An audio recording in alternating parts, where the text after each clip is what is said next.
G'day, Sheila. Oh no, you just call me Sheila. What the hell is wrong with you? Hello. Today we're going Australian. So I found this website called sansa.co.uk because we keep talking about how Foster's is piss. Yeah. And Australia keeps saying, yes, it's piss. Nobody in Australia drinks it. They only export it to you Poms. Wow. Oh, I Which get it. proves Right. that Australia Yeah. has a sense of humour. But it's next to impossible to get proper Australian beer in this country. We used to get Castlemaine 4X like 20 years ago, and I haven't seen that in a long time. Actually, they had this great series of commercials in the 80s and 90s. Remember there was this one, beer of the week, by the way, Hans Super Dry. It's a very crisp and refreshing low carbohydrate beer, 30% less than regular beer. So. And a Carlton Carlton Draft. Draft? I don't know. Carlton Draft? But this Castlemaine 4X advert had a guy getting out of bed. There's a beautiful girl in bed next to him, and he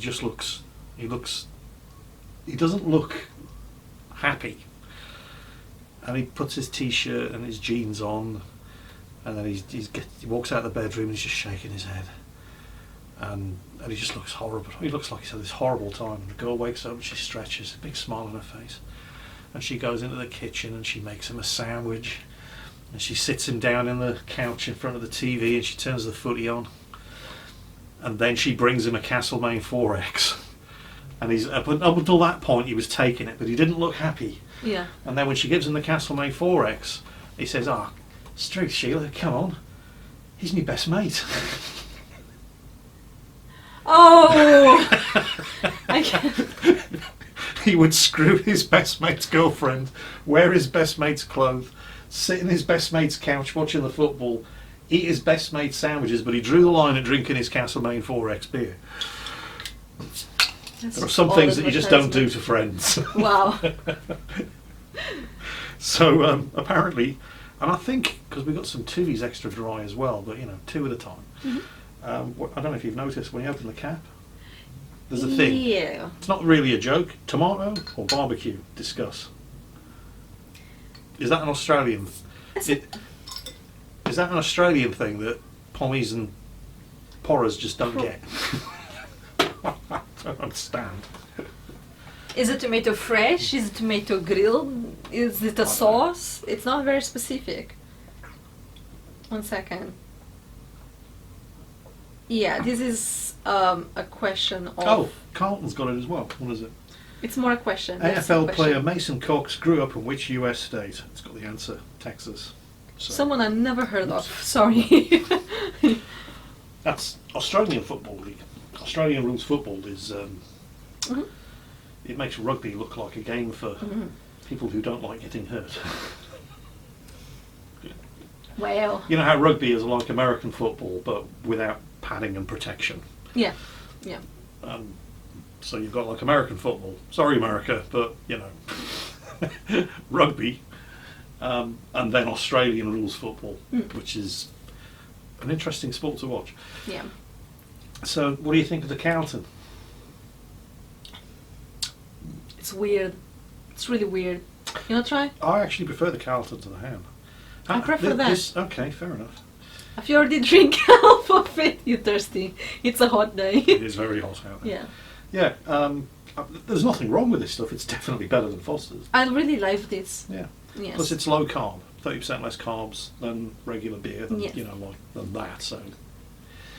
I did not expect... You can con yourself into thinking you're dieting.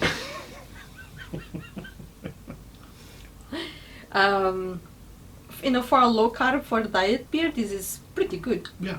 Yeah. I prefer it that over some normal beer, actually.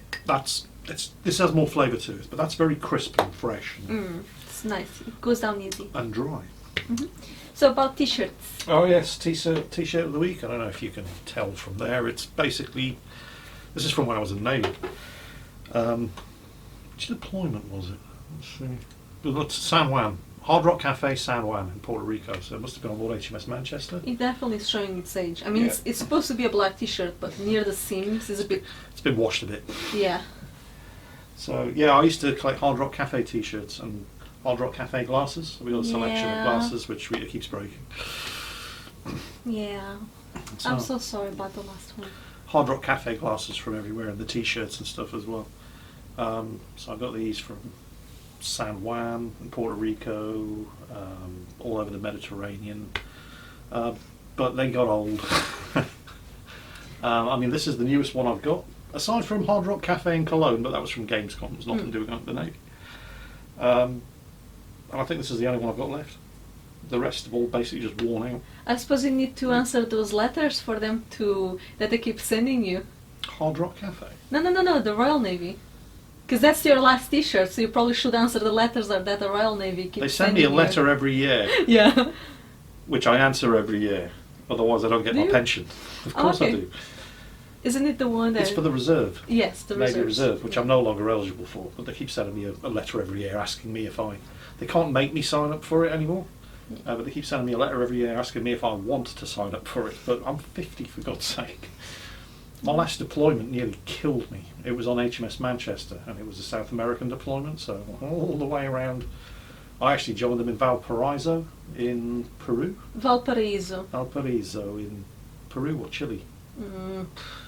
I'm really sorry, South America, I can't remember. Wait, we flew to Santiago and then I got a taxi to Valparaiso. Valparaiso wasn't anything special, it was just basically a load of oil refineries and container ports.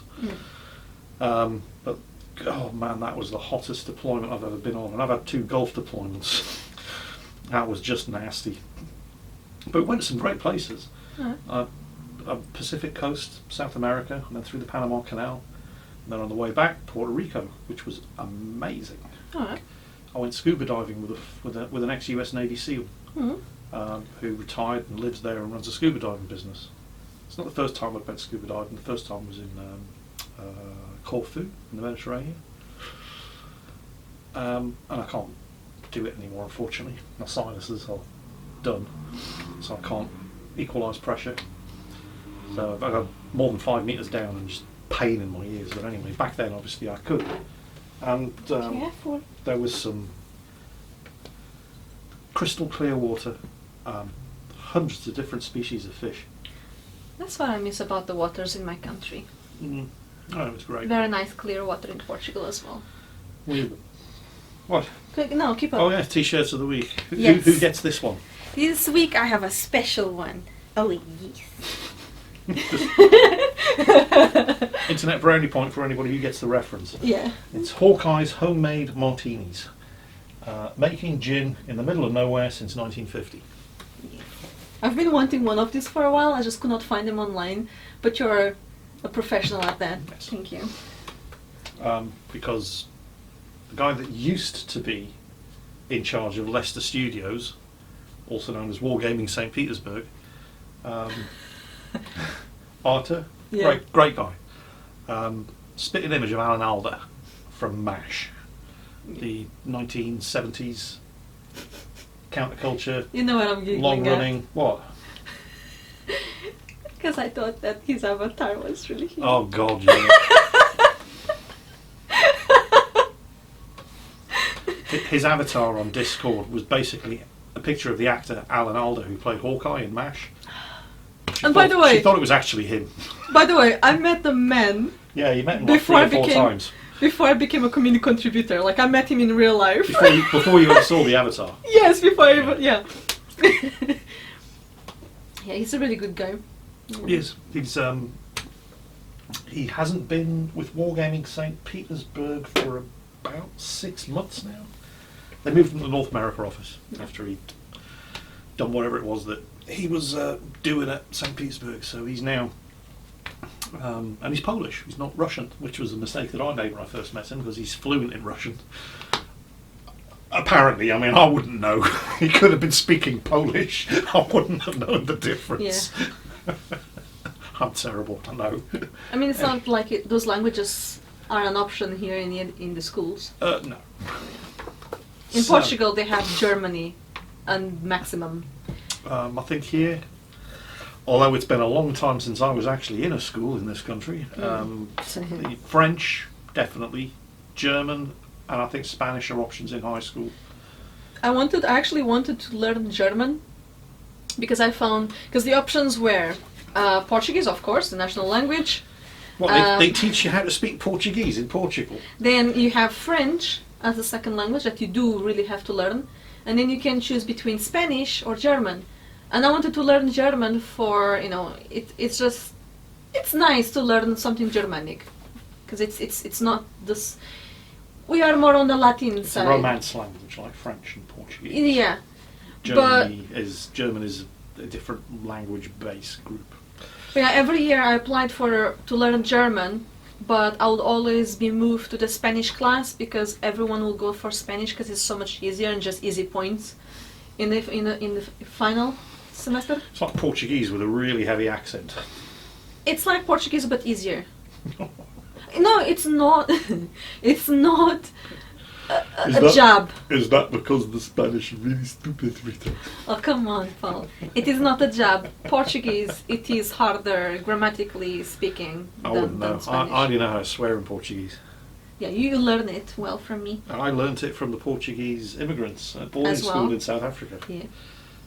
Portuguese immigrants from Angola and Mozambique. Yeah. You're doing some videos on those places, aren't you? Yes, I am. I did a video on... That link there. Yeah. Thank you so much. I'm a professional. I made a video on the only tanks that Portugal had in service. In service as in... In active service. Active being service. used for what they were designed for. Exactly. And we used them in Angola. And almost 2 weeks after I published that video, I called my grandparents, check how they are and so on. And I told my grandfather, because he was in Angola, told my grandfather, oh, I made a video about the colonial war, about the M5s that were in Nwambongo, is the name of the settlement where the tanks were. And he was like, oh, I was there. It's like, what years? It's like, he saw the tanks. From these years to those years, like, oh my god! It's like, my grandfather was there at the same time as those tanks. He was a Morton, wasn't he? Yes. He started with the 80mm. He did not like it very much because it's jungle warfare. Bit heavy. Yeah, a bit heavy. So he went for the Murteret, which was Portuguese made. 61mm mortar? 60mm. It can fire up to a kilometer and 70 meters. That 70 meters is really important. 1,070 meters. And 70 meters. It's very small. It's very small. It can come with a tripod, but most of the troops chose to not have a tripod because it has the option of having a bandolin. That's what you call it. It's like a strap. Yeah. And there's measurements in the strap, and you just put it on the floor, and with the feet you kind of pick on the strap and you kind of measure. With a bit of experience, you just Yeah. know, and you Yeah. can drop rounds right on target just by eyeballing it. Yeah. And it's easier to do with a 60mm. And it was Portuguese made. Mortar. Anyways, let's crack on. Yeah. I'm trying to waste time because it's been a really slow news week. Yeah. I mean, apparently Intel Nvidia are buying a microprocessor manufacturer, so they're going to start getting into competition with Intel and AMD and so there's been plenty of news, but none of it's particularly interesting. However, there is a new Humble Bundle. What is it this week? I think this is one of the best ones I've ever had. Oh. Your mileage may vary, however. Did you just say mileage? Yes. That sounds so wrong. Mileage? Yes. Why? Never mind. Let's just keep. Let's just go. The latest Humble Bundle celebrates 20 years of existence for Double Fine Studios. Doesn't ring a bell. Founded by Tim Schafer. No, sorry. What do they teach these kids in school these days? Tim Schafer used to work for Lucasfilm Games. Alright. Back when it was Lucasfilm Games and then LucasArts. And then he left LucasArts and founded his own studio, Double Fine Games. And he's basically worked on all of the very best adventure games of the last 20 years. Alright. The Secret of Monkey Island, Monkey Island 2, LeChuck's Revenge, Day of the Tentacle, Sam and Max Hit the Road, Full Throttle, Grim Fandango, Psychonauts. Yes. Well, you've heard of Psychonauts. I have that. Okay, yeah. So. Oh, Psychonauts 2 is coming. Yes. It looks really good. I want to Yes. play it. Yes. So, for $1, you get Psychonauts, as well as 4 documentaries, Double Fine Adventure, and 3 installments in the Amnesia Fortnite series. If you pay more than the average, which is currently sitting at $8.13, things get serious. You get Day of the Tentacle Remastered. Day of the Tentacle was so good. It's the first game. Actually, no, it's not. Secret of Monkey Island was the first game on it. Actually, no. Day of the Tentacle was the first game I ever finished without any cheats, tips, or hints. We'll get on to that in a moment. You get Day of the Tentacle Remastered, Broken Age, Brutal Legends, Psychonauts in the Rhombus of Ruin, Massive Chalice, and Costume Quest. The highest tier, bearing in mind that more than the average, and the average is $8.13, and the highest tier is only $9, so less than $1 more. And you get 12 additional games. Although a lot of these games were published rather than developed by Double Fine. These include, and a lot of these I haven't heard of, Rad, Gnog, 140, Thoth, Mountain, Everything, Scapegoat 2, Gang Beasts, Kids, Full Throttle Remastered, Grim Fandango Remastered, and Headlander. So they've got Grim Fandango, Full Throttle, Psychonauts, a Psychonauts expansion, and Day of the Tentacle Remastered for $9. Okay. And those are 5 of the best games ever made. Yeah. The reason I finished Day of the Tentacle without any cheats, tips, or hints was because it was when I was in the Navy. We had no internet. At that time, most of the world had no internet, and the only way of getting any cheats or solutions for a game that you were stuck on was from buying PC gaming magazines, or at the time, Commodore Amiga gaming magazines, because I played these games on the Amiga.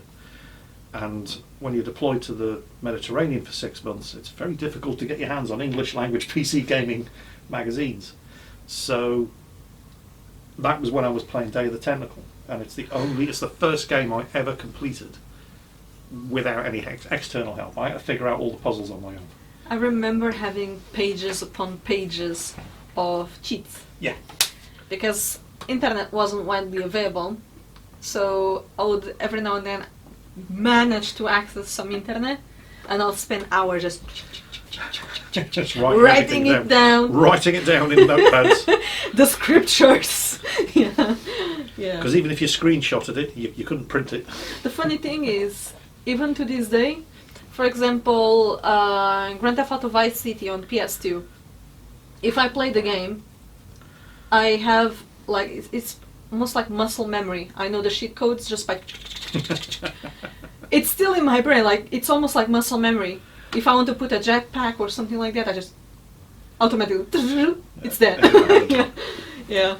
I remember some of the puzzles in Day of the Tentacle. Follow the damn train, CJ! Sorry. Day of the Tentacle was...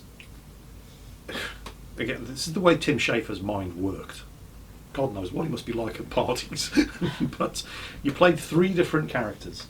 So you've got Bernard, the science nerd, Hoagie, the heavy metal roadie, and Laverne, the geeky med student. And for reasons which we won't go into, they end up getting split up through time, all in the same place, but 200 years apart. Yeah. So you've got Bernard in the present day, in this hotel. It was the sequel to the game Maniac Mansion, so you're back in the mansion, which is now a motel. Bernard's in the present day. Hoagie is 200 years in the past, where the founding fathers of the USA are all in the hotel signing the Declaration of Independence. So you've got George Washington and Benjamin Franklin and so on and so on all there. And then Laverne is stuck 200 years in the future, where the tentacles have taken over the world and humans are pets. Alright. So there's a puzzle that involves let me make sure I get this right. You needed a hamster to power to run around a hamster wheel to Yeah. generate electricity. The problem was the hamster was in the present, and the hamster needed to be in the future. So in order to solve this puzzle, what you had to do was first find a hamster, and you couldn't put live things through they sent things to each other through time, through these time toilets, don't ask, the chrono-johns. Right, but live things couldn't go through, so you couldn't just put the hamster into the toilet, so you had to figure out a way of getting the hamster to Laverne 200 years into the future. So in the present, there's an ice machine on the first floor of the hotel. So Bernard finds a hamster, shoves it in the ice machine. So now you've got a frozen hamster. Okay. 200 years into the future, Laverne pulls the hamster out of the ice machine. She's got a frozen hamster. That's no good. Microwave it. Yes. What? Yes. She microwaves the No, hamster don't microwave the hamster. while turning around to the camera and saying, "Really, don't try this at home, kids." Okay. She microwaves the hamster. The hamster nearly pops. But when it comes out, it's a cold, wet and soggy hamster. So that's no good. You need a nice, warm, fluffy, dry hamster. Otherwise it's not going to run around Thank the God wheel. it's not the beaver. So what then He happens... doesn't get it. What then... Yes. Keep up. This is supposed to be a family show.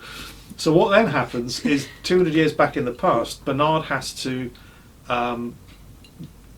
break into the vending machine to get a massive pile of quarters.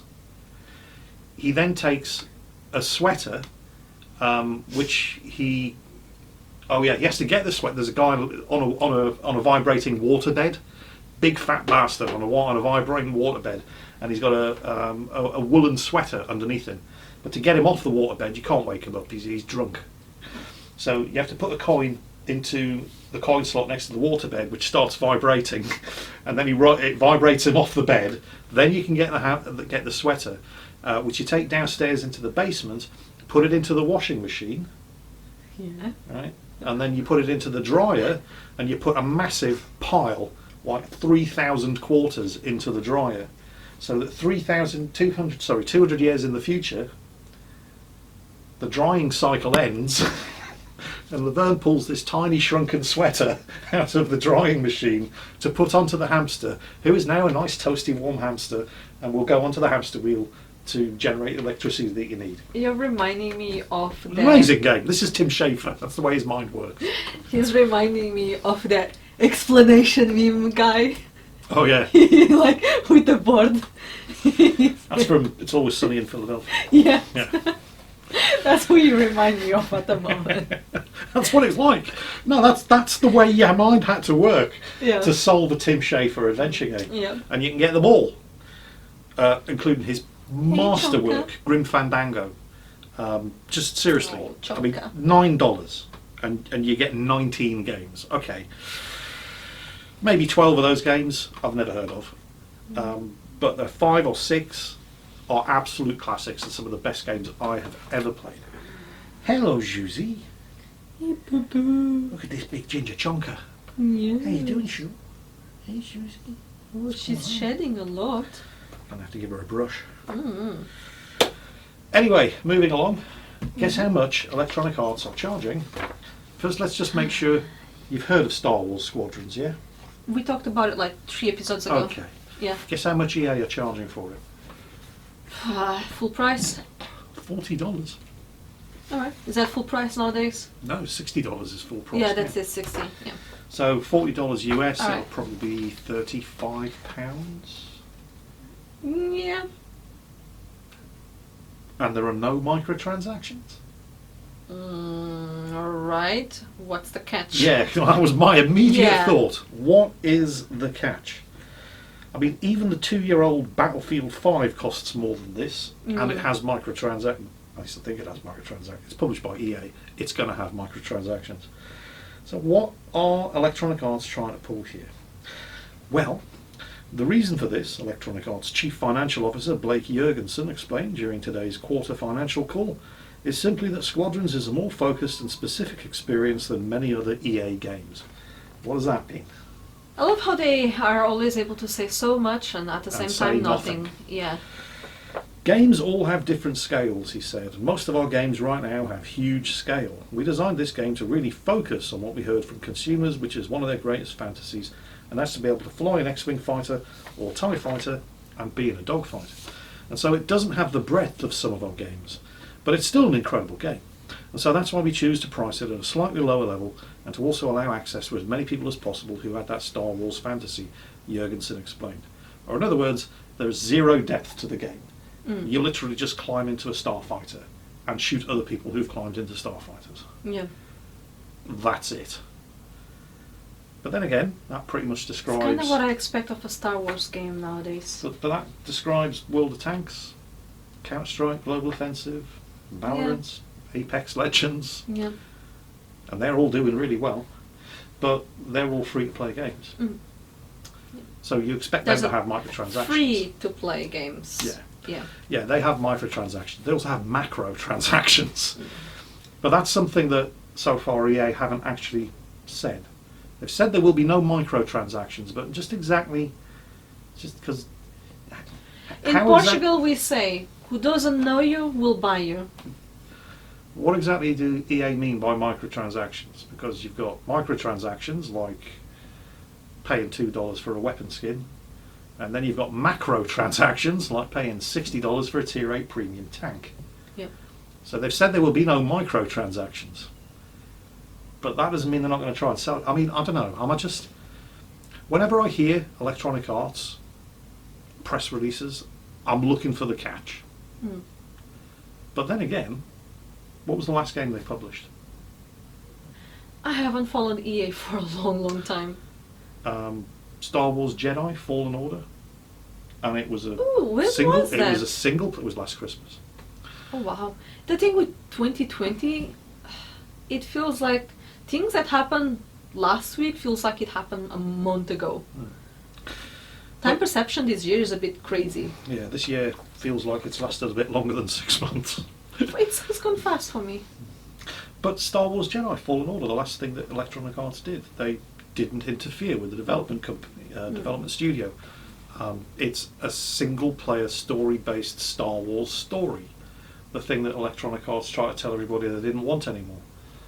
And it's what everybody wanted, and they didn't fuck with it. There's no microtransactions. It's just you pay for it, you install it, you play it, you're done. It doesn't outstay its welcome. There are no season passes. It's just it's you're buying the game, you play it, it's great, you enjoy it, end the story. Electronic Arts isn't selling you the game and then as you walk out, following you around with a hand in your back pocket. Is this a trend?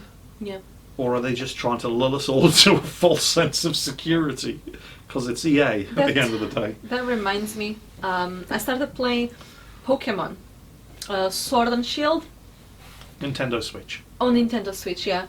And this is the first time I have played a Pokemon game since 1999. When you were 8? Yeah, around that. And I'm just so incredibly disappointed, like, holy shit. I don't understand why people still like Pokemon these days. There's a saying, you can't go home again. Yeah, I mean you can. I mean just get a Game Boy Color and get a Game Boy. Get a Game Boy Color and get a Pokemon Yellow or Green or Red, whatever the colors were back in the day, and you'll get the experience. But it's very interesting because yeah, the graphics have gotten better, but at the cost of a lot of it.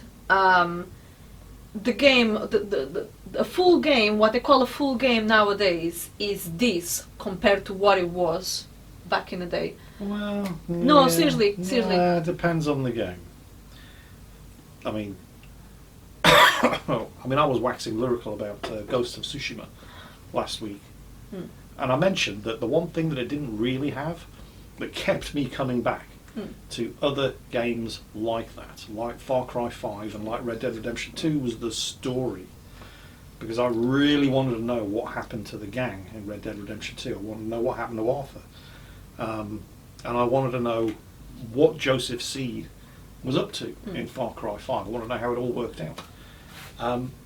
They don't really have that in Ghost of Tsushima. Yeah. And the game itself, I've started finding myself not... I mean, I enjoy it when I sit down there and play it because it's got that really Moorish gameplay loop where they give you something to do and it doesn't take very long, and then immediately there's something else to do which doesn't take very long, and immediately there's something else to do, whether that's liberating the village or climbing a radio tower, navigating to the top of a Shinto shrine, or destroying a Mongol outpost. It's short, sharp bits of fun and entertainment. And I would find that with Ubisoft games because there's an astonishing amount of stuff to do. I mean, masses upon masses upon masses of content. No one bit of it stands up as a game in its own right. But when you put it all together, and this is the blueprint for games like Red Dead Redemption 2 and anything published by Ubisoft in the last 15 years. They just keep you constantly distracted with new, well, not necessarily new, because you're just doing stuff that you've done countless times before, but it's something that you haven't done for the last half hour while you've been doing other things that you hadn't done for the last half hour. And the only thing that kept me going back to Red Dead Redemption 2 was Arthur Morgan's story. And Ghost of Tsushima doesn't really have that.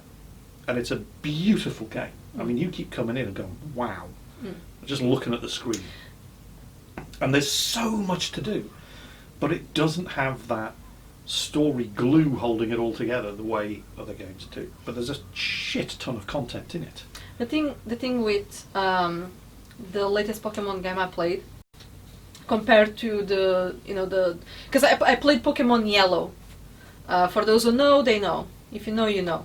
I played Pokemon Yellow and I played the Pokemon Stadium on 1964. And back in the day, the controller of Nintendo 64, like imagine your PlayStation controller, you had like a box, and it was a box. And you could connect it to the bottom of your controller, and then you could connect the Nintendo, the Game Boy Color cartridges of the Game Boy Color into the controller of the console, and you could play that game on the TV. That was a thing that... Oh, so you could play Game Boy games via the Nintendo controller on the TV? Yeah. Okay. And I think it also kind of connected with Pokemon Stadium as well. It was really cool.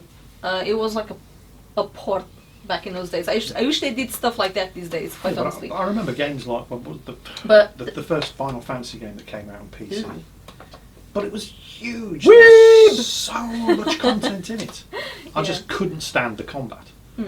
The constant random battles that kept popping up. I just wanted to get from point A to point B without having to fight 30 random battles along the way. But that was the point. That's what you were supposed to be enjoying. So it just wasn't the game for me.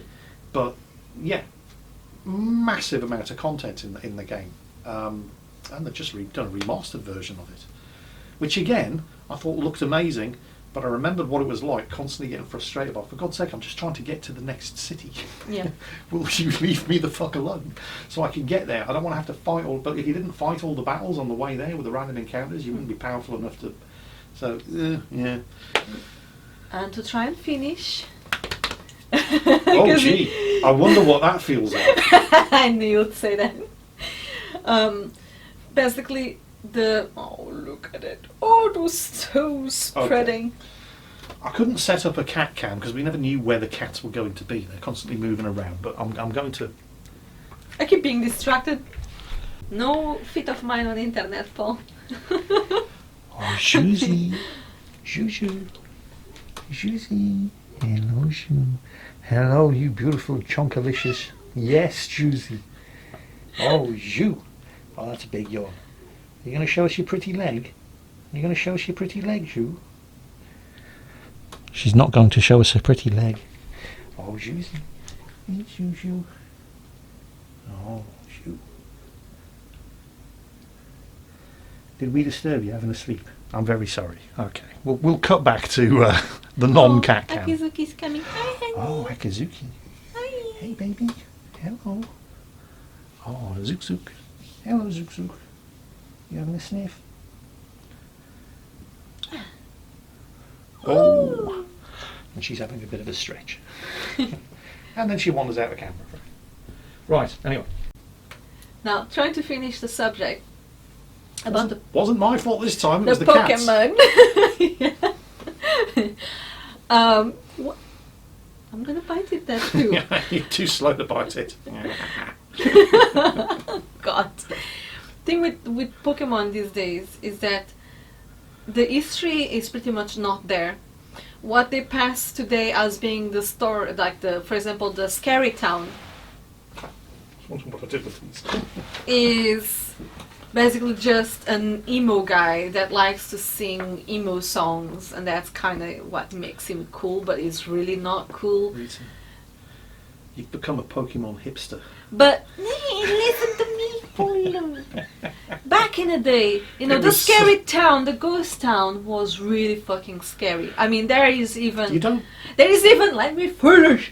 There is even lore on YouTube, like doo, doo, doo, doo, doo. That was the music, okay? That was the atmosphere, like doo, doo, doo, doo. And then there was ghosts, and it was really scary as a kid. And nowadays, As a kid, you don't think it was scary because you were 8? no, but it's like Pokemon back in the day was like dating an interesting woman, and playing Pokemon nowadays is just like talking to a woman that can only talk about nails and hair and So stuff. you like don't that. you don't think the fact that you were 8 years old at the time had anything to do with how you No, perceived it's also the game? because they're trying to put it. They are putting it the parts of the content behind DLCs. It used to be so much area as well for you to explore. Nowadays, you go only from point A to B, straight ahead. That's a whole different argument, though. Straight ahead, and then if you want a bigger area than the original game, pay additional 26 quid, and you can access this. It's like, well, gee, thank you. No, I want. Yeah. I'm just so disappointed at Pokemon at the moment. So, news just in, Rita doesn't like modern Pokemon. No. It was so much better when she was a kid. Yeah. And it probably was. It really good. It had more story, it had more background to things. As much background a Pokemon game can have. That's a good point. Yeah. Anyway, CD Projekt Red recently tweeted, if you recently received an email claiming to be granting you beta access to Cyberpunk 2077, it's not from us. Unfortunately, there have been more of these being sent out over the past few weeks. When we contact you by email, it'll always come from @cdprojectred.com address. Yeah, I had one of those about a month ago. I have to admit, at the time I was wondering why somebody from CD Projekt Red would be sending me an email from Gmail. Yeah. I didn't fall for it. But yeah. CD Projekt Red also clarified that there will be no beta test for Cyberpunk 2070 anyway. Alright. So they're doing all testing in-house, internally. When's that due out now? September? November? 111 and 110 days probably when this video comes out. 1110 days? No, 110, 12 days.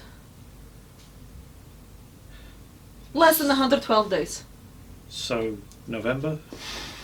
You make the maths. This from somebody who gets pissed off every time she asks me what the time is and I say 1:30. I can check it on Twitter. They always they make a daily tweet saying how many days left. That apparently is... Well, I don't think it's a British thing. What? Oh, the time cutting. Oh, God, Lord. I think they probably do it in Australia and New Zealand as well. It pisses me off so much, Paul. What's wrong with you? I realise that this is probably just a British Commonwealth thing, but ask me what time it is. What time is it? 6:30. No, I'm like the meme of Renata, that Brazilian actress making maths. You know what I'm talking about? I have no idea. I need to send you that. But you see, if a British person asks you what the time is, and you say 6:30, they know that you mean half an hour past 6. Yeah. You've just shortened it to 6:30. As I say 6:30. Yeah. How hard is that? Or I might say 6:45. 15 minutes from now, if you ask me the time, I'd say it's 6:45, which a British person would know. You have just abbreviated a quarter of an hour until 7 o'clock. Is it 6 in the morning or is it 6 in the afternoon? Just look outside. But anybody who's not from Britain or any of her former colonies seem to think that you're presenting them with a maths puzzle. 6:30. Is that half an hour past 6 or half an hour until 6? And then there's I only asked you for the time. I didn't ask for a maths puzzle. Exactly. Why? Yeah. It's very simple, Rita. I'm so going to pay for this one later. It's been 5 years, over 5 years of this. We've been arguing over... You think she'd have caught on by now, but apparently no. No, 6:30 is too complicated an equation for her. It's just so difficult to say 6:30. It's very easy to say 6:30, but it's much more amusing to say 6:30. Fuck off. Jesus. Anyway, after spending a We few wind years... each other up like this all the time. This is natural. People say that you're mean to me sometimes. I am. I'm mean. I'm also mean to him. I'm mean to you all the time. We love to bicker with one another. It's one of our favorite sports. We are happy like this, okay? Yeah. So, after spending a couple of years as a PlayStation 4 exclusive, Horizon Zero Dawn is coming to PC. Ew. That's Wasn't right. something bad going on with that? I heard some Not that I'm aware of. whining on that on YouTube. Anyway, it's coming out next week on the 7th of August. Ooh.